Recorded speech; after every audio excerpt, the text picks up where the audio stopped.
Hello and welcome to this tutorial for the game Bear Valley. This one currently doesn't get a very high rating. One of the reasons for that I could find was that some people thought the gameplay was a bit too complicated for such a small game. Having read the rules, I understand what they mean, but once you've done this a few times, I think it's perfectly possible to change your mind on this. In this video I'll be discussing the base game, but you'll also find material in this box that allows you to play it in an advanced mode. I'm not going to explain that, only the base game. But I would like to say that the advanced mode makes it even more fun. You get to be characters, and I think that will add even more humor to the game. For example, this man is named Forrest, and his disadvantage is that he's allergic to trees. Anyway, let's get to the game. You are going to play until one player has reached the camp on the opposite side. That player immediately wins the game. So, get from here to here first, and then you're the winner. What do you do when it's your turn? First, you point with your finger how many steps you're going to walk. You go step by step and you count as you go. Every step stands for 1 hour. So, for example, 1, 2. I choose to stop here. Nothing happened. And then I move my figure to where I ended my move. And that's it. I'm already a little bit closer to the goal.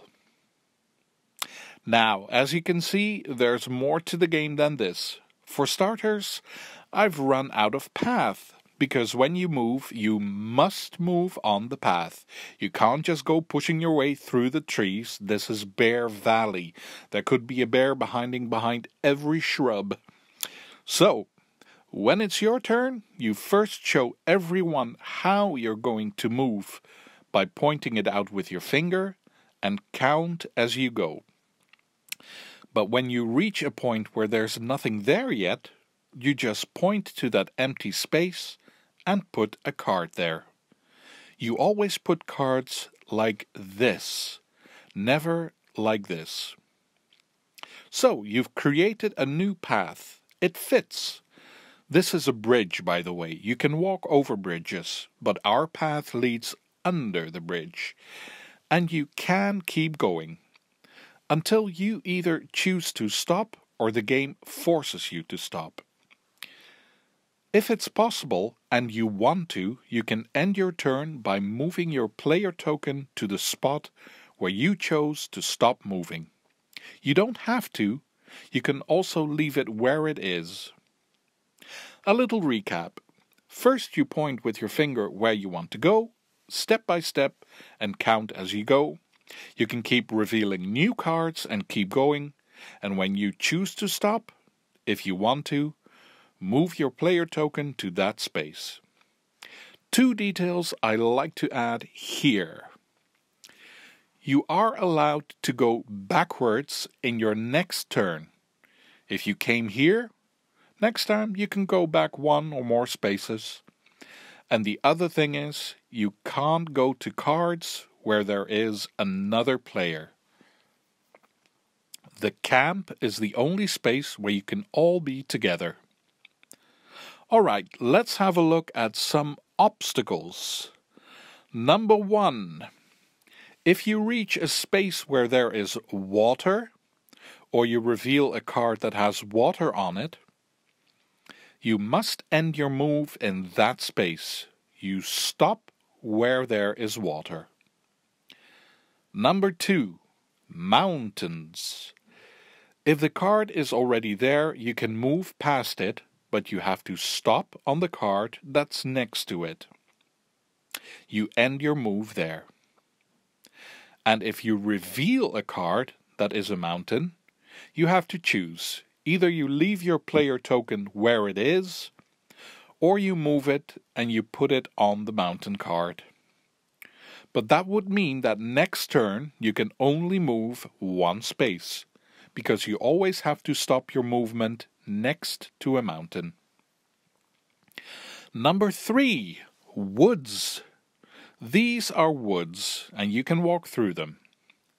If the card is already there, nothing happens. But when you reveal a card with woods on them, this is what you do. First, you move into this space, of course. And then you have to say where you want the next card to go. Let's pretend I say here. This is where I'm going to put the next card. Then I reveal the card and place it there. And then I have to count how many openings this card has. This card has 1, 2, 3. 3 openings or exits. So I look at the woods card again. I can see these little stepping stones on each path. This one has 3. So because this card has 3 openings, instead of going there, I have to go here to where there are 3 stones on the path. And finally, number 4, bears. If you reveal a card with a bear on it, your turn is over. You don't move any further, and you don't get to move your player token. A quick recap. If there is water, you have to end your move there. If there's a mountain, you have to end your move on the next card. If you reveal woods, you have to do the thing with counting the openings, and you must move to the exit with the same number of stones on the path. And if there's a bear, you lose your turn. Are we there yet? Almost. There's one last thing. This game has an element that's what's called push your luck. Here's why. Remember that when you move step by step with your finger, you have to count? That's because every number has a rule. I'm going to go back to front with this one. Stay with me. If you move 7 spaces or more, and when you're moving you reveal a card that has a bear on it, you are out of the game. You get eaten by a bear and you are dead. If you move 7 spaces or more and you reveal a card with 6 openings on it, you lose your turn and your player figure stays where it is. If you move 6 spaces and you reveal a card with 6 openings on it, you lose your turn. If you move 5 spaces and you reveal a 5, you lose your turn. If you move 4 and you reveal a 4, you lose your turn. And finally, if you move 3 and you reveal a 3, you lose your turn. Almost there, but keep in mind you can walk over bridges, so when you count all the openings on a card with a bridge on it, this and this also counts as an opening.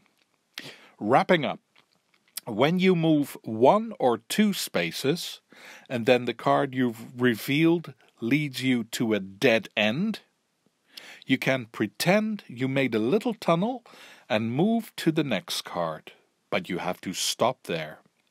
So that's on a 1 or a 2.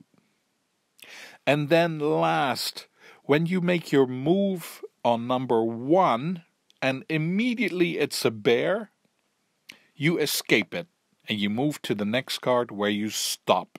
If you want to, you can also choose not to move.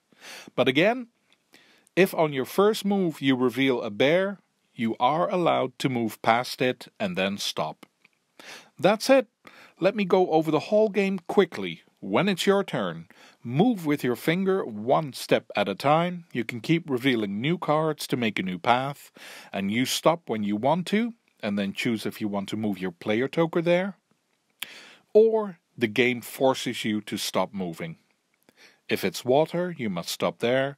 You could reveal a mountain or woods or a bear. There are special rules for that. And finally, every single step you move and count, remember that the number of steps that you're on could have consequences, like I've just explained. See? Yes, it has quite a number of little rules, but it's a fun game. And this is just the base game. When you play the advanced game, it can get even more fun. You can also make the game as short or long as you want to. The rulebook gives you many examples of how you can set up the game. The next video will be a bigger game. But for now, I hope you feel you have an idea how this game goes. Thank you for watching, and see you for the next one.